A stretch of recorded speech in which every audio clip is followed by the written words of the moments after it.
of Russia. Beyond that frontier, more than 50% of all the Jews in the world lived under Russian rule.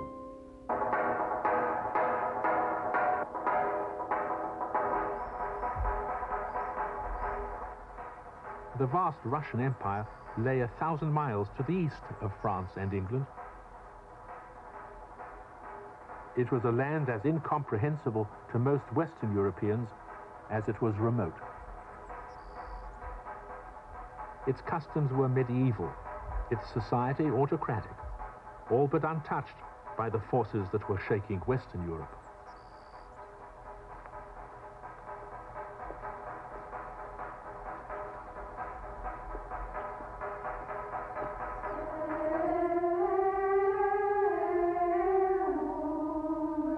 The Russian world was heir to the spiritual values of the Byzantine Empire and the Eastern Orthodox faith.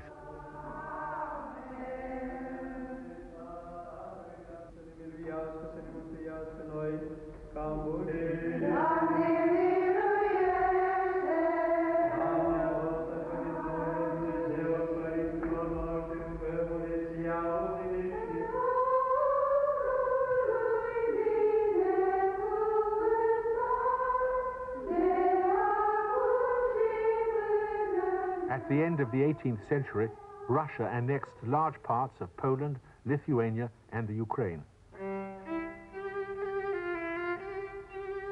With this expansion, Russia brought under its rule most of the great Jewish community of Poland. For centuries, Russia had excluded all Jews. Now it found within its borders a Jewish population of more than 1 million. A community of artisans and tradesmen, of innkeepers and merchants.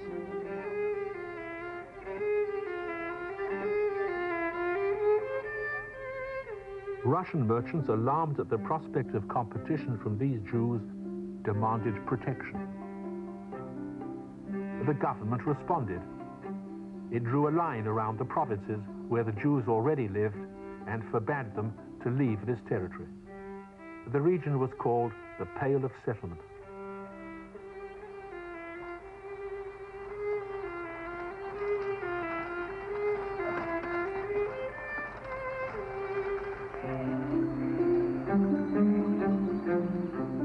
Everywhere within the great expanse of the Pale, Jews were a minority, living in the lands of other peoples, living among the peasants of the Ukraine or of Poland, of Lithuania or of Moldavia.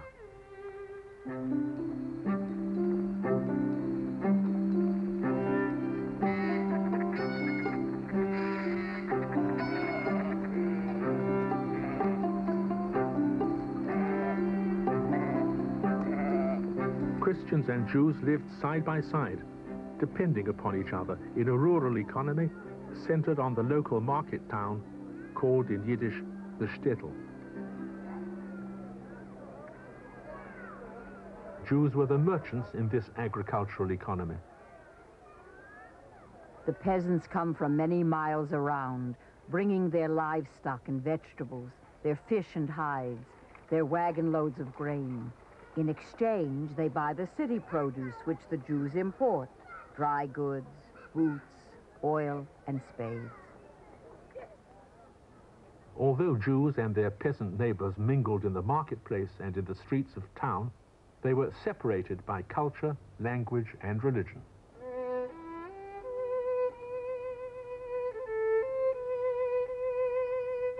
Jews had their own local governments, their own courts and schools, and their own charitable institutions to care for the poor.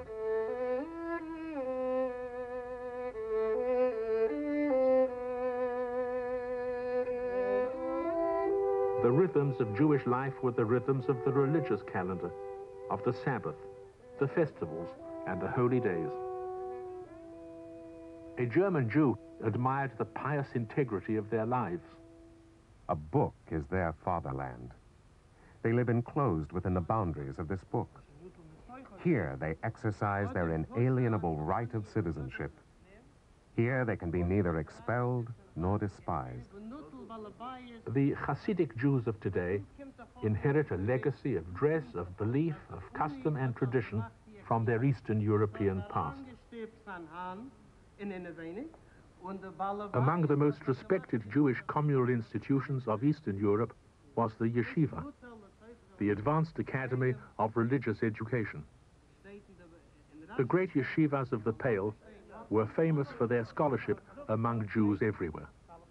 Families made great sacrifices so that their sons might devote themselves entirely to the study of the sacred texts, the Torah and the Talmud. For all men, study was the means by which Jewish law could be understood and applied to daily life.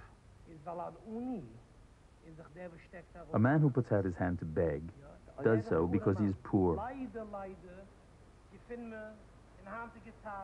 Unfortunately, in our times, the poor are forced to put out their hands. The rich man doesn't take his hand from his pocket to give to the poor. The poor man must beg first. Isn't this true? A preoccupation with ethical values infused Jewish culture with a keen moral awareness that gave the Jewish community its particular caste and flavor.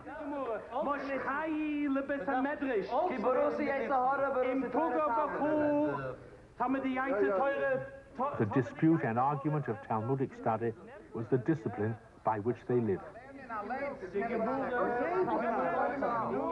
This distinctive culture was deeply alien to the Russian world. The Russian government wanted the Jews to abandon their study of Torah and Talmud, to abandon their separateness.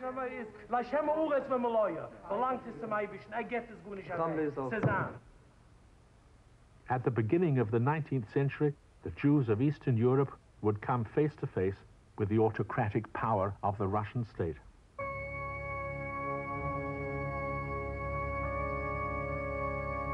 The Tsar of Russia, the Emperor, was absolute in his authority.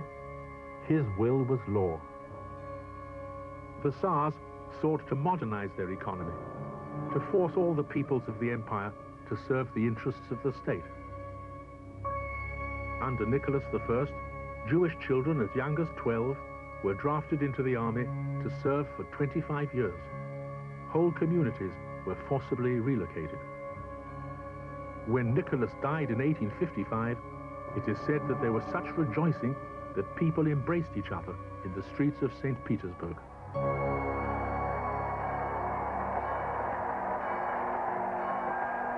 Nicholas was succeeded by his son, Alexander II.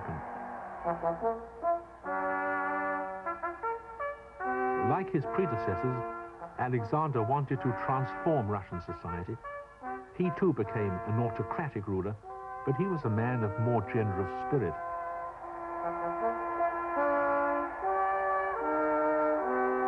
He freed the 30 million Russians who were bound to the land as serfs. He encouraged modern industry and brought a measure of civil liberty to his people. Alexander's policies accelerated the changes in Russian society. To stimulate commerce, he allowed a few thousand of the most successful Jewish businessmen and professionals to leave the Pale and settle anywhere in the empire. Their children were able to enter the great universities in Moscow and St. Petersburg. When we came out of the university, we bowed before the sanctuary that had opened its doors to us. We embraced each other. Proudly, we walked home, eager to shout to everyone we met, "Have you heard? We are students."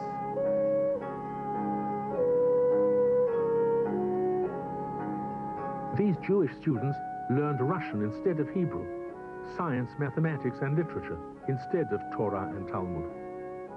They brought the Jewish passion for study with them as they entered the modern world and left the traditional world behind.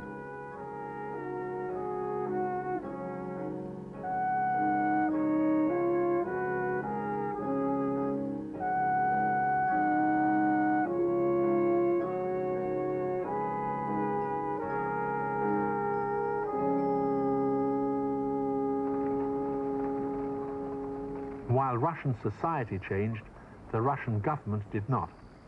The people remained powerless. Economic modernization disrupted their lives. The old network of rural commerce was destroyed.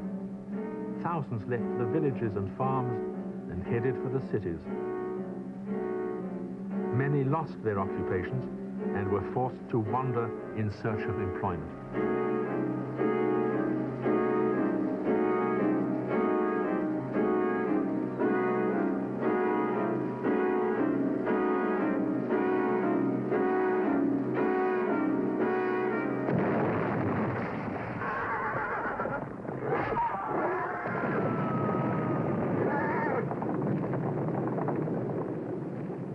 In 1881, Alexander II was assassinated by anarchists.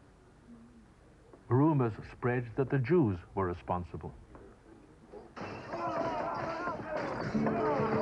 A few weeks later, in the city of Elisabethgrad, a riot broke out among peasants and workers. They attacked the Jews while the police looked on. By the end of 1881, the riots had spread to more than 200 towns and villages. The air resounded with wild shouts. The destruction began. Clouds of feathers whirled in the air, the din of breaking windows, the crying, shouting, and despair. Pogrom. It was the Russian word for riot. In the decades that followed, pogroms would break out again and again, with terrifying consequences. The Russian government would begin to use pogroms as a tool of policy, to turn the anger of the populace away from the state and toward the Jews.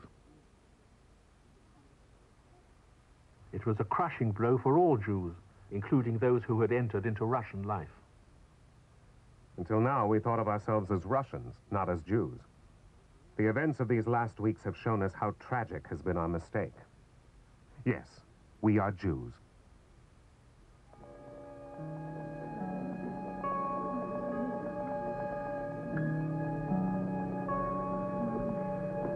Many looked for other lands in which they could settle. Tens of thousands fled the Pale in 1881, turning their eyes toward new worlds. A few young enthusiasts headed for the ancient Jewish homeland, Palestine.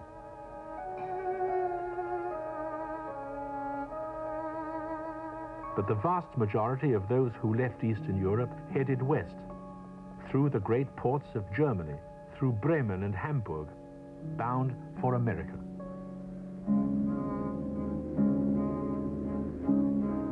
In the 40 years following 1881, about 2 million Jews, a third of the Jews in Eastern Europe, would pass through these halls, clinging to their few belongings, headed toward what they hoped would be a better life. The news was all over Polotsk that my mother had a steamer ticket for America. Everyone wanted to handle the ticket. How much did it cost? Was it sure that we could get kosher food on the ship? Oh, she must take all the feather beds. Feather beds are scarce in America. In America, they sleep on hard mattresses, even in the winter.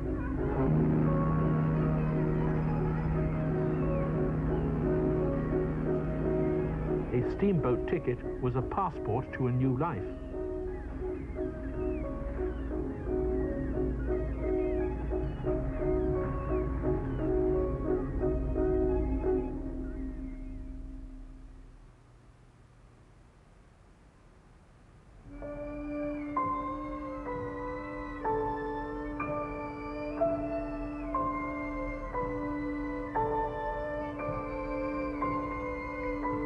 Paris, 1889. 100 years had passed since the French Revolution. To commemorate the anniversary, the French erected a structure that rose over the city. The Eiffel Tower was a tribute to science, to optimism, and to the future of mankind. Throughout Western Europe, the population was growing. Cities were expanding. The middle classes, secure in their power, enjoyed the benefits of a prosperous society.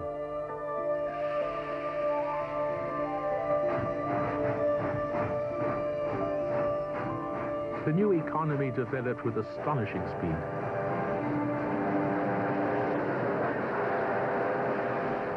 Industrial society produced more goods for more people than ever before in history.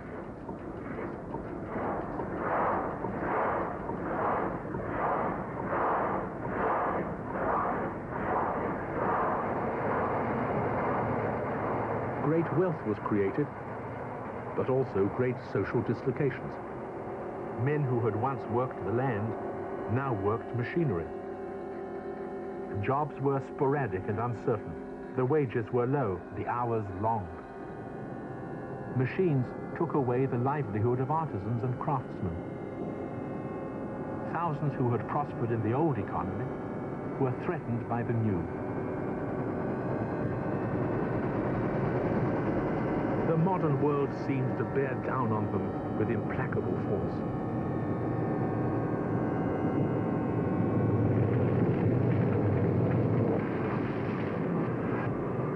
Those who had lost in the new economy turned their anger and frustration against those who had gained.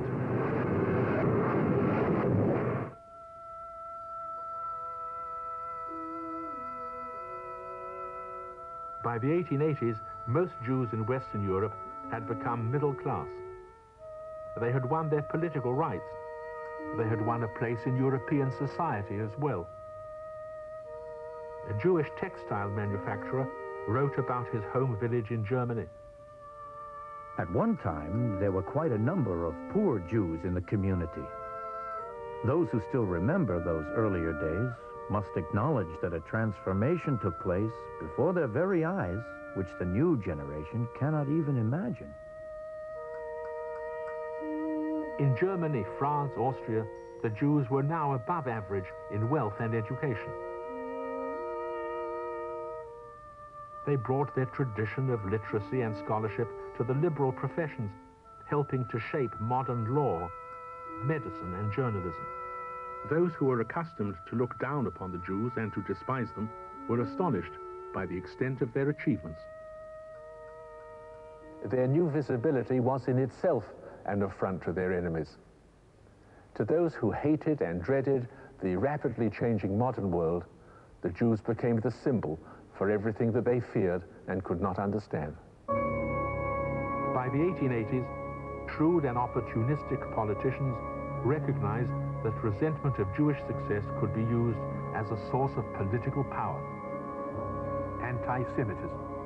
The word was new, but the hatreds it reflected were ancient. And from those hatreds, the anti-Semites created a dangerous political movement.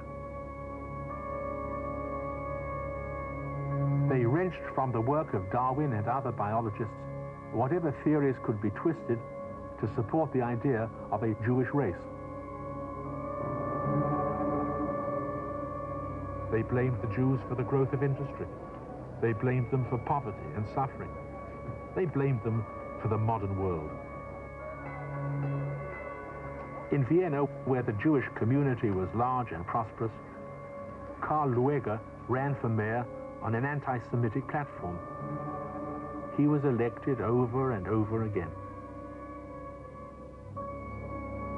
An Austrian poet described the irrational politics of the day. Politics is magic. He who knows how to summon the forces from the deep, him will they follow.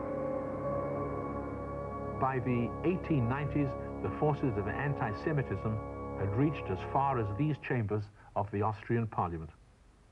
Here in Vienna, as elsewhere, political parties sought to gain electoral support by pandering to popular anti-Semitic attitudes. And there were anti-Semites for every political persuasion.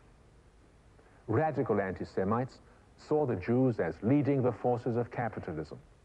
Liberal anti-Semites saw them as a backward Oriental people incapable of absorption into the nations of Europe, while conservative anti-Semites saw the Jews as rootless, lacking in tradition, dangerously modern. Clearly, it was not the real content of Jewish life and character that mattered to the anti-Semites. Their Jews were the creation and reflection of their own terrors, fantasies, and neuroses. To attack the Jews was to attack whatever it was that they disliked in the modern world. As the Jews strove to shed the burdens of traditional hatred and prejudice, the anti-Semites found them to be a vulnerable and politically useful target.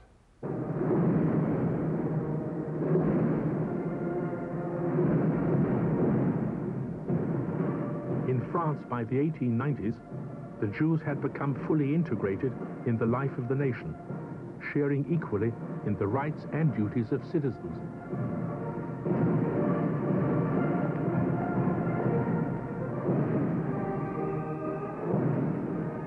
It was here that one of the most notorious anti-Semitic episodes took place.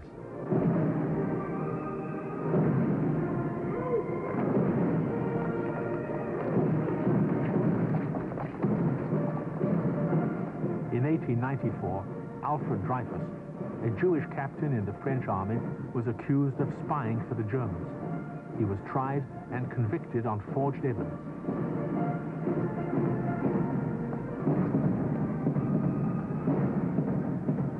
In a public ceremony, Dreyfus was stripped of his rank, while in the crowd around him there were shouts of "Death to the traitor!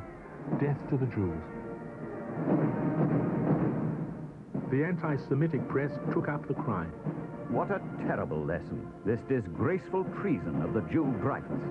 All the maneuvers of Jewdom are directed against the very soul of France.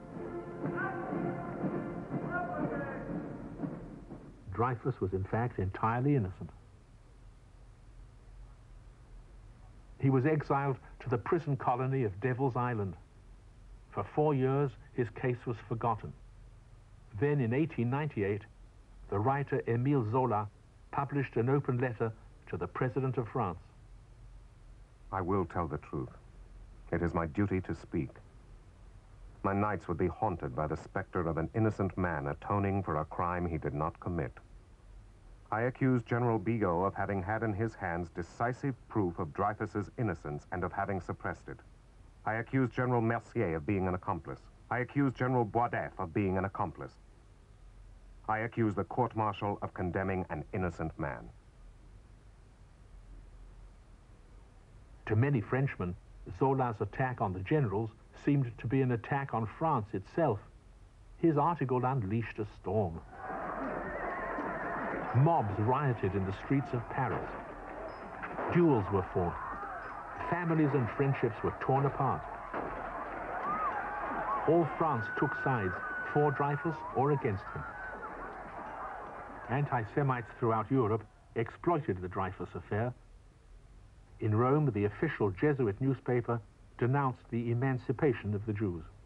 The Jews have invented the allegations of a judicial error.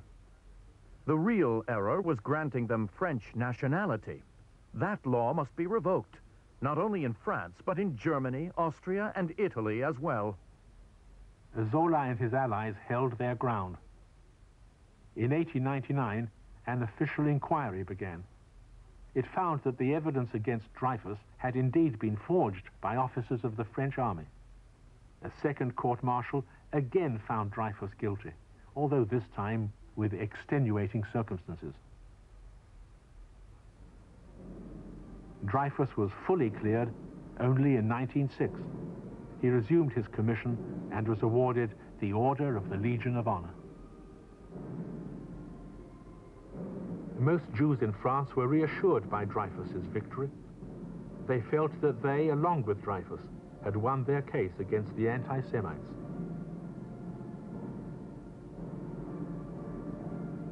Among the journalists in Paris during the Dreyfus affair was a Viennese Jew, Theodor Herzl. He came to a different conclusion.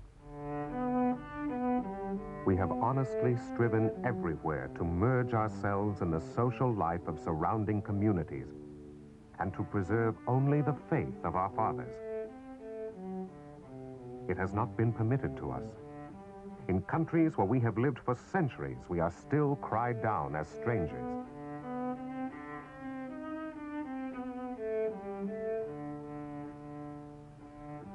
If the Jews could not be accepted as Europeans, then they remained a separate nation without a home.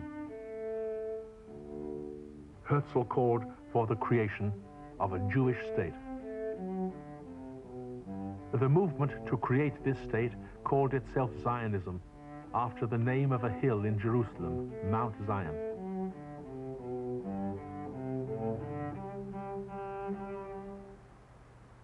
In 1897, in Basel, Switzerland, 200 delegates from all over Europe gathered for the first World Zionist Congress. Herzl's presence electrified the Congress. The Jews who will it shall achieve their state. We shall live at last as free men on our own soil. A few Jewish settlers from Russia had already made their way to Palestine.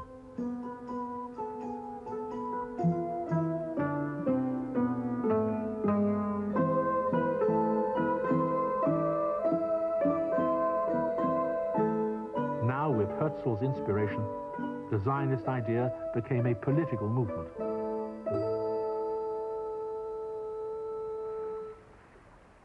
The Zionist movement had its strongest appeal in Russia, where Jews were seeking to forge a better way of life.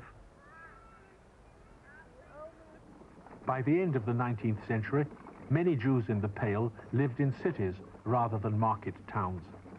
Increasing numbers worked in factories and in marginal industries. Poverty was widespread, and recurring pogroms a constant source of fear. In 1897, a group of Jewish socialists gathered in the city of Vilna to form what would be known as the Jewish Labor Bund.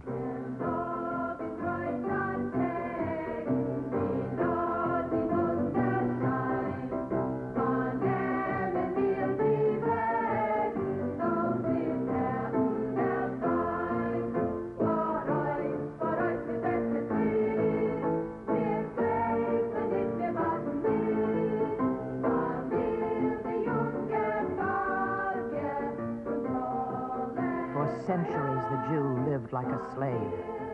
When his blood was shed, he fell like a dumb animal under the hand of the slaughterer. But the spirit of the ancient Jewish heroes has been reborn among the Jewish workers.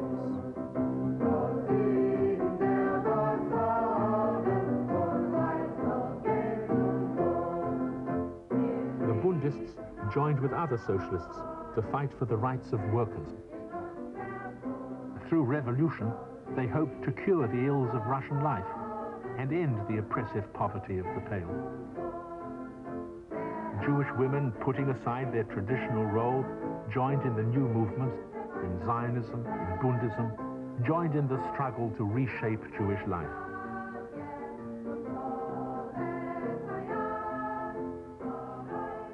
Yiddish, the ordinary speech of the Jewish masses, had never been taken seriously by educated Jews. Its combination of Hebrew characters and German dialect had seemed common and uncultivated. Now it became the vehicle of a renaissance in Jewish culture. Newspapers and journals brought the modern world into the lives of millions of Yiddish-speaking Jews.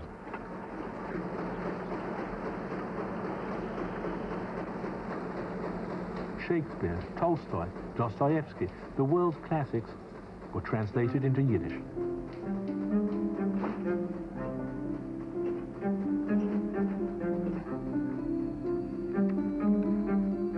The writers created a new literature in both Yiddish and Hebrew.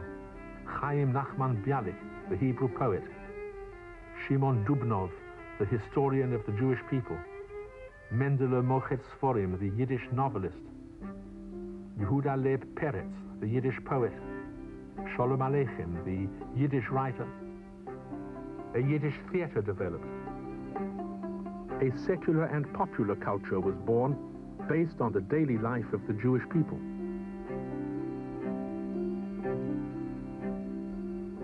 The stream of Jewish culture and Jewish life would flow into the larger European world as the 19th century drew to a close.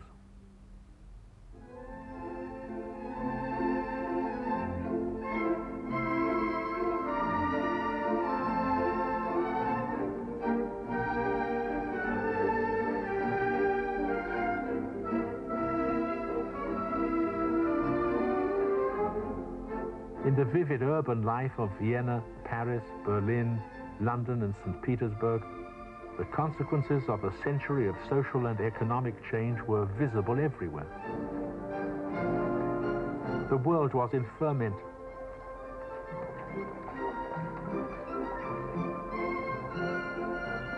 New industries appeared as if overnight, new sciences, new art forms, new ways of life. At the beginning of the 19th century, most people had expected to live in a world very much like that of their parents. By the end of the century, everyone knew that in his own lifetime, the world would be transformed beyond recognition.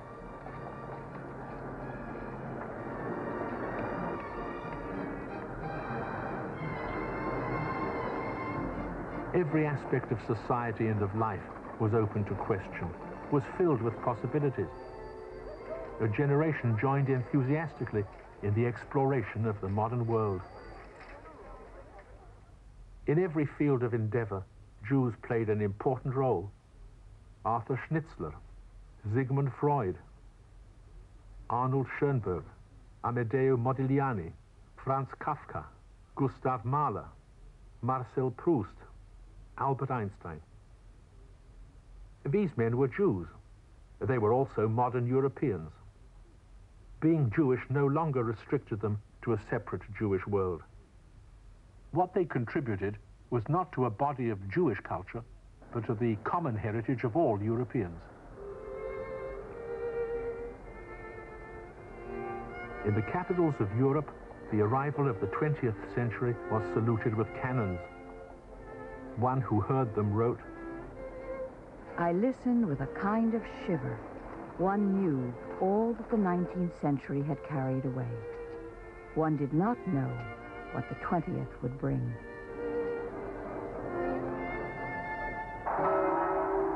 In March of 1912, the Princess Louise was married in Moscow. The Tsar Nicholas II and the Tsarina Alexandra led the procession with Crown Prince Alexis at their side.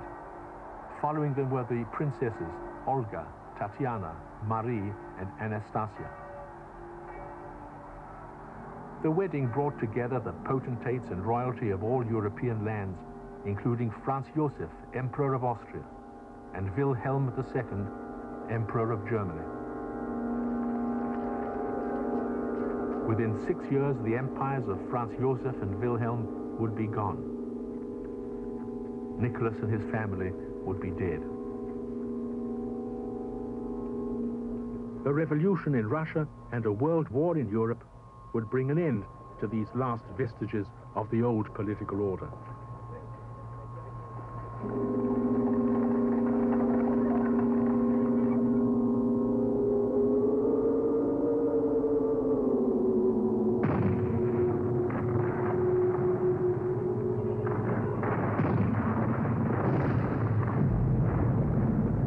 The Russian Pale of Settlement came to an end as armies marched back and forth across the region. Its populations were evacuated, its social institutions destroyed.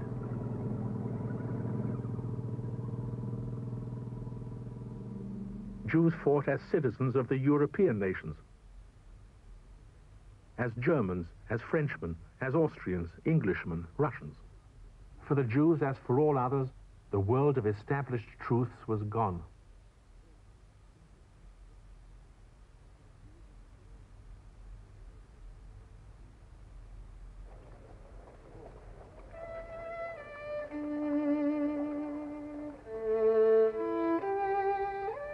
A 100 years before, the ghetto, the closed community, the religious laws had formed the Jewish identity. Now each Jew was forced to discover for himself the meaning of his Jewish heritage.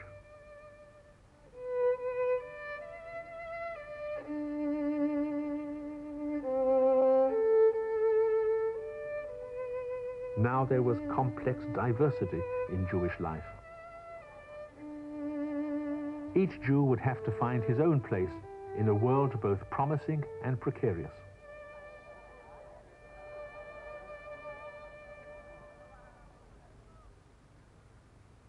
In November 1917, after British forces gained control of Palestine, the Zionist leader Chaim Weizmann secured a pledge from the government of Great Britain. It would be known as the Balfour Declaration, after its signer, Foreign Minister Arthur Balfour. His Majesty's government view with favor the establishment in Palestine of a national home for the Jewish people. 30 years later, the promise of the Balfour Declaration would be fulfilled in the creation of the State of Israel.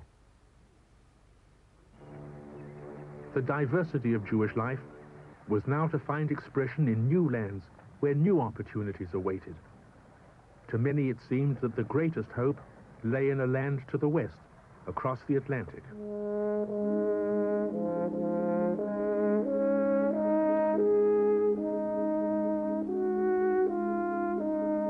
Through this great hall of the Ellis Island Immigration Center in New York Bay passed Gentile and Jew, the poor and the dispossessed, the hungry and the disenfranchised. The beacon that drew them here was the vision of an America where a new tradition would be forged, based on universal dreams of justice and equality. The prophet Isaiah had written, "Then justice shall dwell in the wilderness, and righteousness shall abide in the fruitful field." America, they dreamed and hoped, would be that fruitful field.